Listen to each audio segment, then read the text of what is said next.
Salam alaikum, mes chers élèves. On est arrivé à la capsule 3. Je rappelle rapidement que vous allez trouver la correction sous forme de PDF dans notre groupe Facebook. Voilà son nom, Hana Physique 3e année. Et si vous allez à la chaîne YouTube, vous allez la trouver, la correction, dans la boîte de description. Donc, rapidement, on va commencer. On est arrivé à l'exercice 12. Voilà, c'est la correction de la série 1, semestre 2. Voilà, on considère l'enregistrement, etc. d'un point M. Il s'agit du même point M qui prend ses différentes positions d'une voiture sur une route rectiligne. Voilà, entre deux points, donc l'enregistrement montre les positions occupées par le point M pendant une même durée de secondes. C'est-à-dire entre deux points successifs, c'est important. La durée, c'est 2 secondes, et ainsi de suite. Voilà, 2 secondes, 2 secondes, et 2 secondes ici. Et voilà, il n'y a aucun piège ici, la durée, elle est en secondes, donc pas de panique ici. Je trouve bien ici que chaque deux carreaux correspondent à 40 mètres. Comme vous voyez là, c'est 40 mètres. Donc, commençons. Quelle est la nature? Voilà le terme, la nature. Donc, est-ce que c'est uniforme, accéléré, ralenti? Je vais comparer les distances. Voilà la seule clé que j'ai entre les mains, c'est comparer les distances parcourues par le même point M pendant son mouvement. Donc voilà, comme vous voyez, les distances sont égales. Donc je vais dire que le mouvement, la nature du mouvement est uniforme, car les distances parcourues pendant la même durée sont égales. Comme vous voyez, c'est égal à quoi? Sont égales à 80 mètres. Pourquoi? J'ai ici 40, plus 40, ça donne 80. Donc, je prends un autre stylo. Entre chaque point, entre chaque deux points successifs, il y a 80 mètres. Pourquoi? Je réexplique. Il y a mon 40 mètres ici. Deux carreaux correspondent à 40 mètres. J'ai ici 40 plus 40. La même chose entre M1 et M0, c'est 80 mètres. Entre M2 et M3, c'est 80 mètres. Entre M3 et M4, c'est 80 mètres. Donc, voilà. Calculer en mètres par seconde puis en kilomètres la vitesse moyenne de la voiture entre les positions M0 et M2. Entre M0 et M2, la distance, c'est combien? On va chercher quoi? VM.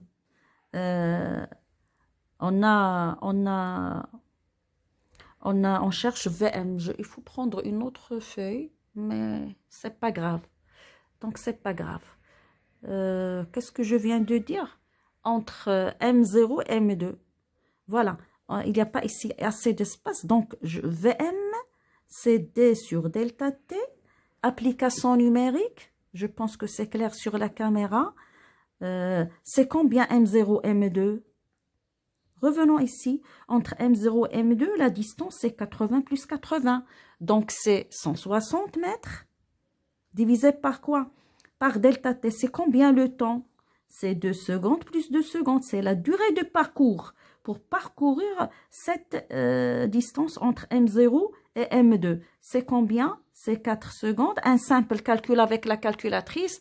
On va trouver VM 40 mètres par seconde. C'est très simple. Donc, en kilomètres par heure. Donc, voilà. En mètres par seconde, puis en kilomètres par heure. Je vais utiliser ça. 2 mètres par seconde en kilomètres par heure. Je dois multiplier par 3,6. Donc, 40 multiplié par 3,6. Combien? Mètres par seconde. Ça va donner, j'ai déjà fait le calcul ici, c'est 144 kilomètres par heure. Donc, je passe à M1, M4. M1, M4. Vous voyez? Donc, de la même façon, VM, c'est D sur delta T. Donc, application numérique. VM, c'est combien? Entre M1, M4, la distance entre M1, M4, M1 jusqu'à M4, c'est 80 plus 80 plus 80, c'est 3 fois. C'est 3 fois 80, ça donne 80 fois 3, ça donne combien? Ça donne 80 fois 3, 3 fois 8, 24, c'est 240 mètres. Voilà. Vous voyez? Donc, on est maintenant face entre M1 et M4. Qu'est-ce que j'ai dit? Il y a 80 plus 80 plus 80, ça donne 240. La durée de parcours entre M1 et M4, 2 secondes plus 2 secondes plus 2 secondes, ça donne 6 secondes. Donc, de la même façon, un simple calcul à l'aide de la calculatrice, je vais trouver 40 mètres par seconde. Je vais la convertir de la même façon. Je vais trouver 144 km par heure. La question est la suivante. Que peut-on conclure? Donc, il faut se baser sur les derniers résultats. J'ai le VM qui ne change pas. Donc, j'ai déjà 144 km par heure. Et ici, c'est 144 km par heure. Donc, je confirme qu'il s'agit, puisque les vitesses ne changent pas au cours du temps, il s'agit de la même vitesse. Donc, la voiture ou bien le mobile roule à la même vitesse. Il s'agit bien d'un mouvement, bien sûr, uniforme. La nature du mouvement est uniforme parce que la vitesse reste constante, ne varie pas au cours du temps. Donc, je passe rapidement. En conduisant cette voiture, le chauffeur était surpris par un tronc d'arbre au milieu de la route et qui se trouve à une distance de 80 mètres. Ici, il faut faire un schéma. Il faut faire un schéma, mes chers élèves. Il faut faire un schéma. Voilà. Voilà. Donc, voilà. Donc, voilà la voiture. Voilà, la voiture roule. À quelle vitesse? On a déjà calculé la vitesse, 40 mètres par seconde qui est égale à 144. Il faut noter tous les résultats précédents qui vont nous servir pour répondre à la question suivante. Donc, voilà la voiture. Qu'est-ce qu'ils ont dit? En conduisant, il a trouvé ici un arbre, par exemple, arbre. À quelle distance? À 90 mètres. Voilà, D égale à 90 mètres. Très bien. Donc, il n'a commencé à appuyer sur les freins qu'après delta TR égale à 2 secondes. C'est-à-dire, voilà. Qu'est-ce qu'on a dit? Voilà mon DA. Bon, il va s'arrêter. Il va penser à arrêter. Il a commencé à freiner. Ici, le freinage. Freinage. Il a freiné. Le freinage. Donc, la durée pour freiner, ça a duré, voilà la phase de réaction. Ici, là, j'ai une distance de réaction. Pendant delta TR, c'est 2 secondes. Voilà. Il n'a commencé à appuyer sur les freins qu'après, quoi? Qu'après 2 secondes. Voilà, c'est la durée de réaction. La durée de réaction. Ici, il a aperçu quoi? Le danger. Donc, j'ai bien expliqué ça dans la classe. Donc, ça, c'est DR. Puis, il va freiner ici. Il y aura une distance de freinage qu'on va peut-être calculer. Oui. Donc, voilà. Voilà le petit schéma qui va nous aider. Calculer la distance de réaction. On a tout. On a la vitesse, on a delta TR, on va travailler avec ça. On cherche quoi? La distance, une distance de réaction. Donc, voilà la distance. Vous voyez ici la distance? Voilà. La distance est égale, DR est égale à VM, notre vitesse, multipliée par quoi? Par delta TR, bien sûr. Donc, je vais choisir mon delta TR qui correspond à DR. Je pense que c'est clair. Maintenant, puisque delta TR est en secondes, est égal à 2 secondes, je vais travailler avec cette vitesse et non pas avec la vitesse exprimée en kilomètres par heure. Je vais travailler avec, voilà mon application numérique rapidement. VM, c'est 40 mètres par seconde multiplié par 2 secondes, ça donne 80 mètres. Donc, mon DR, c'est combien? C'est 80 mètres. Vous voyez? Donc, je pense que c'est très, très simple. C'est 80 mètres mon DR. Je continue. Mon B, voilà. Calculer la distance d'arrêt. Je cherche mon DA. Mon DA, à quoi est égal? je cherche mon DA, calcule la distance, sachant que la distance parcourue pendant le freinage est 60 mètres. C'est quoi ça? Tout ça, c'est quoi ça? C'est DF.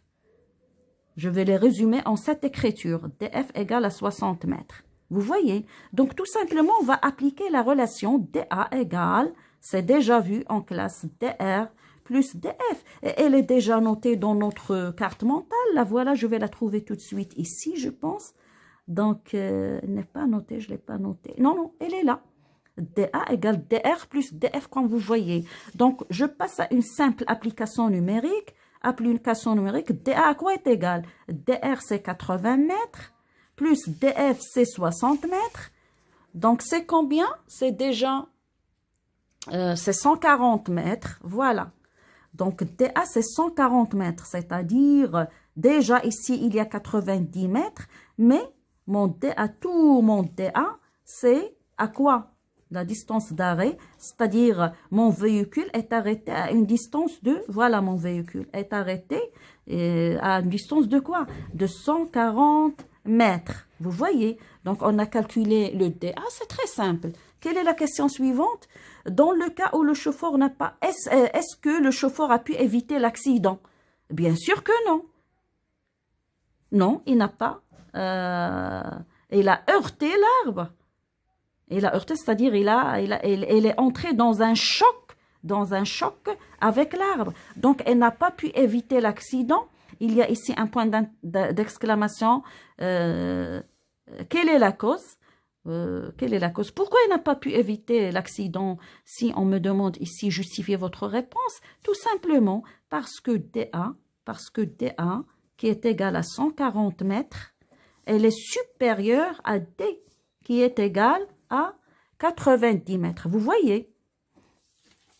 Donc, dans le cas où le chauffeur n'a pas évité l'accident, quelle est la cause et comment peut-il éviter ce danger? Dans ce cas, on va dire que, voilà, je vais vous montrer la correction qui est entre mes mains. Voilà, dans le cas, oui, la durée de réaction du chauffeur, c'est delta TR égale à 2 secondes. Voilà la réponse. Indique que le chauffeur était dans un état anormal, bien sûr, parce qu'on a vu que quand le chauffeur est en état normal, la durée de réaction est égale à 1 seconde en général.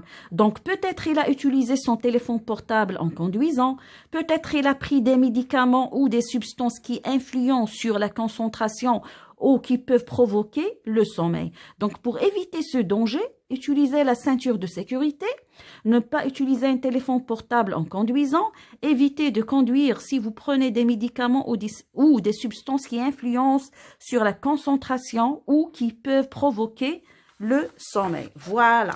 Donc, on a terminé avec l'exercice 12. Je vais passer à l'exercice suivant, l'exercice 13. Là, pour l'exercice 13, mes chers élèves, qu'est-ce que je vous ai... Il s'agit d'un simple rappel. Pour l'exercice 13, c'est l'exercice qui est dans Étincelle, notre manuel. Vous voyez, voilà, donc manuel, c'est l'exercice 22, page 90. Vous voyez, donc il faut exploiter tout ça. Vous voyez, il y a des chiffres, il y a un diagramme. Donc voilà, ce sont des exercices purement d'exploitation. Donc commençons, mes chers élèves. Lors d'un jour pluvieux, c'est important, c'est-à-dire il pleut. Voilà, il y a de la pluie. Il y a de la pluie, il faut souligner ça. Adam, qui est très pressé de rentrer chez lui, conduit sa voiture à une vitesse, voilà, 90, voilà, c'est une vitesse là. C'est une vitesse de 90 km par heure. Soudainement, il aperçoit un arbre qui bloque la route à 130, donc D égale 130 mètres. Il faut faire un schéma ici de son véhicule. Le temps de réaction est 0,8 secondes, c'est-à-dire c'est delta TR égale 0,8 secondes, vous voyez. Donc, voilà, je vais passer à la correction directement et je vais l'expliquer. Vous voyez, donc, je commence ici. Qu'est-ce que je vous ai dit? Il faut souligner tout ça. pluvieux, c'est-à-dire la pluie tombe, etc. Quelle est la distance parcourue pendant la phase de réaction? C'est-à-dire, on nous demande dr. Voilà, la distance, c'est d. Pendant la phase de réaction, c'est-à-dire dr à quoi est égal? Qu'est-ce que je vais faire? De la même façon, je vais utiliser cette relation. D égale V fois delta T. Voilà, dr égale V fois combien? Fois delta TR. Voilà. Donc, mon VM, je l'ai déjà souligné. C'est 90 km par heure. Vous voyez. Donc, mais ici, elle est en kilomètres par heure. Et la durée ici de réaction, c'est 0,8 secondes. Donc, ce n'est pas compatible. Les unités ne sont pas compatibles. Donc, il est nécessaire de convertir 90 km par heure en mètres par seconde pour avoir une compatibilité entre les unités. Voilà mon schéma. Mon DR, on va écrire ça, mes chers élèves. Voilà, je passe directement à la correction. Je vais voir si c'est possible de changer. J'espère que tout est clair ici. J'espère que tout est clair. Donc, voilà. Voilà, mes chers élèves. Donc, écoutez bien, concentrez-vous. On a, donc tu dis au correcteur que tu vas utiliser cette relation. Mais malheureusement, si tu veux faire, voilà le schéma, l'arbre, voilà, le conducteur observe le danger, voilà, à une distance de 130. Il y a ici 130 mètres. C'est déjà mentionné ici, voilà, 130 mètres. Voilà, donc, tu dis au correcteur que tu vas utiliser cette relation. Ton VM, c'est déjà souligné, est égal à 90 km par heure. Vous voyez ça. Mon delta TR aussi, c'est une donnée. Donc, la vitesse, il faut la convertir. Comment? On divise par 3,6 et on va trouver 25 mètres par seconde. Alors, quand on fait l'application numérique, on va de la même façon, c'est déjà expliqué dans les autres capsules, tu vas trouver dr égale à 20 mètres. Voilà. Donc, je pense que c'est très clair. On a les données, il faut les exploiter. Il faut faire très, très attention aux unités. Je passe à la question 2. Après écoulement du temps de réaction, c'est-à-dire après l'écoulement de 0,8 secondes, quelle distance lui reste-t-il pour éviter l'accident? Donc, qu'est-ce qu'on va faire? Donc, suivez avec moi ici, s'il vous plaît. Voilà. Qu'est-ce qu'on a comme données? Le conducteur observe le danger. Voilà le danger. Voilà l'arbre. À 130 mètres. Déjà, on a calculé quoi? dr, c'est 20 mètres. Voilà. Donc, il va commencer à freiner ici. Adam aperçoit l'arbre à 130 mètres de son véhicule. Alors, la distance qui lui reste, c'est combien? C'est 130 mètres moins quoi? Moins 20 mètres. Donc, après le freinage, c'est ça. Quelle est la distance qui lui reste pour éviter l'accident? Après, c'est important. Après l'écoulement du temps de réaction. Voilà le terme qui nous a poussé à commencer le calcul ici. Voilà. Après l'écoulement du temps de réaction. Donc, le temps de réaction, il s'est écoulé. Il a commencé à freiner. Qu'est-ce qui lui reste? Donc, la distance qui lui reste, combien? Donc, c'est 130 moins 20, ça donne 110 mètres. Donc, 110 mètres, il lui reste 110 mètres. Je pense que c'est clair. Donc, Adam aperçoit l'arbre à 130 mètres de son véhicule, voilà. Alors, la distance qui lui reste est, après quoi? Après le freinage. Il a freiné. Donc, il lui reste combien? 130 moins 20. Il lui reste 130 moins 20. Donc, 110 mètres, il lui reste. Donc, il reste une autre question. Utilisez le graphique ci-dessous pour savoir si Adam pourra éviter de heurter l'arbre. Voilà. Donc, pour savoir en général s'il y aura un choc, oui ou non, il faut calculer DA. Ça, c'est sûr. Je cherche une feuille. Donc, il faut calculer DA. DA égale à combien? DR plus DF. On a déjà calculé DR, c'est 20 mètres. Il nous reste DF. Qu'est-ce qu'on a? On a un graphe qu'il faut exploiter. Voilà, mon graphe, il est là. Je vais le ramener tout de suite. Voilà. Puisqu'on a un jour pluvieux, on a ici deux graphes, comme vous voyez. Il y a deux courbes, si je veux dire. Cette courbe-là, il est consacré quand il fait mauvais temps. Et cette courbe-là, elle est consacrée quand il fait un beau temps, c'est-à-dire un jour ensoleillé. Donc, cette courbe-là, il ne faut pas observer cette courbe-là, ni travailler avec cette courbe-là. Pourquoi? C'est un perturbateur. Elle est là pour vous perturber. Puisqu'on a ici, dans les données, lors d'un jour pluvieux, il faut voir cette courbe-là. Qu'est-ce qu'il y a? Il y a dans les données, il y a la distance df, la distance de freinage, et ici, il y a la vitesse en kilomètres par heure. Donc, voilà, on va s'intéresser à quoi? À cette courbe-là, d'une part. Et d'autre part, on travaille, nous, avec une vitesse de 90 km par heure. C'est déjà mentionné ici dans les données. Donc, la voiture roule avec une vitesse de 90 km par heure. Donc, on va s'intéresser à ce chiffre-là, 90 km par heure. C'est-à-dire, tout ça, ce sont des perturbateurs aussi. Donc, qu'est-ce que je vais faire? Je vais faire ce qu'on appelle... c'est comme je vais faire comme une projection, si je veux dire. Voilà. Donc, voilà, à 90 km, je vais faire comme ça, à 90 km, et je vais aller à la courbe. Je vais aller à la courbe du jour pluvieux, comme vous voyez, et je vais faire ici un trait discontinu. Je vais tracer un trait discontinu. Vous faites ça toujours en mathématiques vers l'axe des ordonnées. Donc, le départ, c'est de 90 voilà, km par heure. Et je vais tracer quoi?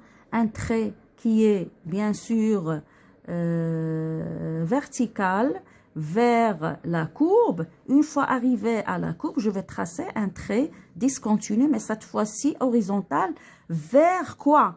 Vers l'axe des ordonnées. Qu'est-ce que je vais trouver? 100. Donc, mon DF égale à 100 mètres quand le jour est pluvieux et quand la voiture roule à 90 km par heure. Donc, mon DF, c'est combien? Je reviens à ma feuille. J'ai exploité le diagramme, est égal à 100 mètres. Donc, c'est DA égale à 120 mètres. Vous voyez? Donc, voilà. C'est combien? J'ai fait un DRC 20. DRC 20, c'est 120 mètres, puisque DF, c'est 100 mètres. Adam a pu éviter d'heurter l'arbre. Voilà. Donc, je reviens ici. Je pense ici. Est-ce que c'est ça la question? Je suis un peu bouleversée maintenant. La question laquelle? On a calculé DA, c'est 120 mètres. Je reviens au schéma. Où est-ce qu'il est mon schéma? J'ai déjà tracé un schéma. De toute façon, voilà. Ici, entre l'observation du danger et le danger, il y a 130 mètres. Mais le véhicule est arrêté à quoi? À 120 mètres. Vous voyez, elle est arrêtée à 120 mètres, donc il n'y a pas un choc. Donc voilà, il n'y a pas un choc tout simplement parce que DA, qui est 120 mètres est inférieur à 130 mètres. C'est très clair. Donc, je pense qu'on a terminé, non? L'exercice 22, voilà. Je passe à un autre exercice. Donc, il n'y a pas d'accident. Adam a pu éviter de heurter l'arbre. Je passe rapidement à l'exercice, il est déjà corrigé ici, l'exercice 23, c'est ça. C'est quoi l'exercice 23? Non, l'exercice 14, c'est l'exercice 23. De quelle page? De page 90. L'exercice 23, page 90, rapidement. Voilà. Pendant de grands prix, etc., un pilote doit freiner en vue d'un obstacle situé sur une portion droite du circuit. Donc, un pilote, bien un conducteur, un mobile, il a observé quoi? Il a observé un danger. Voilà. Le graphique ci-dessous présente les variations de la vitesse. Voilà. La vitesse varie du véhicule en fonction du temps. C'est très simple. Indique la nature du mouvement pendant la phase 1. Voilà la phase 1. Ça saute à l'œil que la nature du mouvement est uniforme. Voilà. La nature du mouvement pendant la phase 1 est uniforme car, si on me demande pourquoi, car la vitesse reste constante, ne varie pas. Voilà, c'est une droite qui est constante, ni croissante, ni décroissante. Ne varie pas. Voilà, il y a une autre question. Et déduit tant la distance parcourue pendant cette phase. C'est quoi la distance? Donc, on a V, on a T, c'est très simple. Je cherche encore une feuille. On a V, Vm égale D sur delta T. On va faire rapidement mon quoi? Pour chercher quoi? Mon triangle. Pour chercher quelle est la distance. Donc, on me demande la distance. Donc, D, tout simplement, égale V1 fois delta T. Je vais travailler avec cette relation. Voilà. Et ici, le temps, c'est une seconde. Comme vous voyez, la distance est, voilà, la distance parcourue pendant la phase 1, voilà, dr, c'est Vm fois delta Tr, c'est très clair. Avec Vm, c'est combien? C'est 50 mètres, elle est constante. Dans un mouvement uniforme, la vitesse est constante. 50 mètres par seconde, mon Vm, c'est combien? C'est 50 mètres par seconde. Et la durée de parcours, elle est là. Donc ici, je fais une petite projection. 0,1. Donc de 0 à 1, il s'agit en secondes. Donc en une seconde. Donc voilà, la durée, c'est une seconde. Donc delta Tr, voilà. Delta Tr, c'est une seconde. Voilà. Donc, vous voyez ici une petite projection. Cette phase-là, la vitesse, elle est constante. Dans cette phase-là, la vitesse, elle est constante. Elle est à 50 km par heure pendant une seconde. Donc, dr, c'est 50 mètres. On doit faire le calcul rapidement. Et on va trouver 50 mètres. Donc, la question 2. Rapidement, la question 2. Quelle est la nature de quoi? Quelle est la nature du mouvement durant la phase 2? Voilà la phase 2. Qu'est-ce que vous observez? Une droite décroissante. Donc, qu'est-ce qu'on a vu? Quand on a une droite décroissante et on a ici dans l'axe des abscisses la vitesse et dans l'axe l'axe des ordonnées la vitesse, l'axe des abscisses, on a vu, il y a le temps. Donc, ici, la nature du mouvement, tout simplement, c'est ralenti. Donc, la nature du mouvement durant la phase 2 est ralentie car la vitesse diminue au cours du temps. On voit qu'il y a une diminution de la vitesse. Ça saute à l'œil. Déjà, ici, on a 40. Par exemple, ici, 30. Par exemple, ici, si je fais une projection, c'est 10 et ainsi de suite. Je continue rapidement. Dans la même situation, voilà, dans la même situation, si le pilote est fatigué, oui, si le pilote est fatigué, son temps de réaction est 1,5 fois plus important. Déjà, sans fatigue, delta Tr, c'est une seconde. Avec la fatigue, delta T'R, avec la fatigue maintenant, il est fatigué, le temps de réaction, c'est 1,5 fois plus important. C'est-à-dire, on va multiplier ce temps-là qui n'est autre qu'une seconde. Je vais le multiplier par 1,5. Si j'avais ici 2 secondes, je vais multiplier 2 par 1,5. C'est ça le message. Si j'ai ici 3, je vais multiplier. C'est ça, 1,5 fois plus important. Donc, delta T'R, quand il est fatigué, le pilote, c'est 1,5 secondes. Voilà. Plus important. Voilà. Pendant le freinage phase 2, la distance parcourue est pendant le freinage phase 2, la distance parcourue est 125 mètres. Très bien. Donc, ils nous ont donné, comme donné, voilà. Ici, on a la distance parcourue pendant la phase 1, si le pilote est fatigué, delta Tr. Qu'est-ce qu'ils nous ont demandé? Je commence à me perturber. Quelle est la question? La distance parcourue est, pendant le freinage phase 2, la distance parcourue pendant le freinage, la distance parcourue est, j'écris d'abord les données, DF, c'est ça, pendant le freinage. Voilà, pendant le freinage, phase 2, oui, c'est la phase 2, c'est ça le freinage, bien sûr, parce que quand on freine, il y a la nature du mouvement devient ralentie, ça c'est déjà vu. DF égale à quoi? 125 mètres. Le pilote fatigué sera-t-il alors capable d'arrêter le véhicule à 180 mètres? Donc voilà, qu'est-ce que je vais chercher? Je vais chercher mon DA d'abord. Quand j'entends le terme arrêter, ou bien heurter, comme ça, des termes comme ça, il faut chercher quoi? Mon DA. À quoi est égal DA quand il est, que ce soit fatigué ou non? DA en général, c'est DR plus DF. Déjà, DF, c'est 125, mais il faut chercher des primes R. Avec quoi? Avec 1,5 secondes, quand le temps est de 1,5 secondes. Vous voyez? Donc, voilà, suivez avec moi ici, tout simplement. On a, donc, pour calculer des primes R, comme d'habitude, il faut ajouter ici, si vous voulez, des primes R, parce que après la fatigue, voilà une nouvelle distance pour ne pas la confondre avec l'autre distance, c'est Vm fois delta TR, avec Vm est égal. Pourquoi notre VM? Donc, il a commencé à freiner, comme vous voyez, à 50 mètres par seconde. Et delta, c'est déjà là. Le freinage, il a commencé à freiner à 50 mètres. Je m'excuse. Là, avant le freinage, il avait une vitesse constante de 50 mètres par seconde. Donc, avant le freinage, je cherche mon DR. Mon DR, je vais travailler avec le VM qui est toujours constante. Donc, VM, c'est toujours 50 mètres par seconde, mais delta TR, maintenant, c'est 1,5 secondes. Un simple calcul, voilà une application numérique. Je vais multiplier 50 par 1,5, je vais trouver 75 mètres. Puis après, quand je trouve mon 75 mètres ici, en appliquant ou bien en travaillant avec 1,5 secondes, plus DF qui est 125 mètres.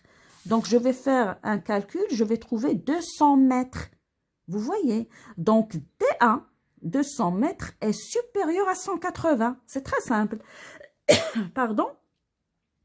Le pilote ne sera pas capable d'arrêter le véhicule à 180, tout simplement parce que DA est supérieur à D. J'ai expliqué ça 1000 fois. Donc, je vous laisse, mes chers élèves, travaillez bien en contrôle. Et cette fleur est pour vous. Je vous aime très, très fort.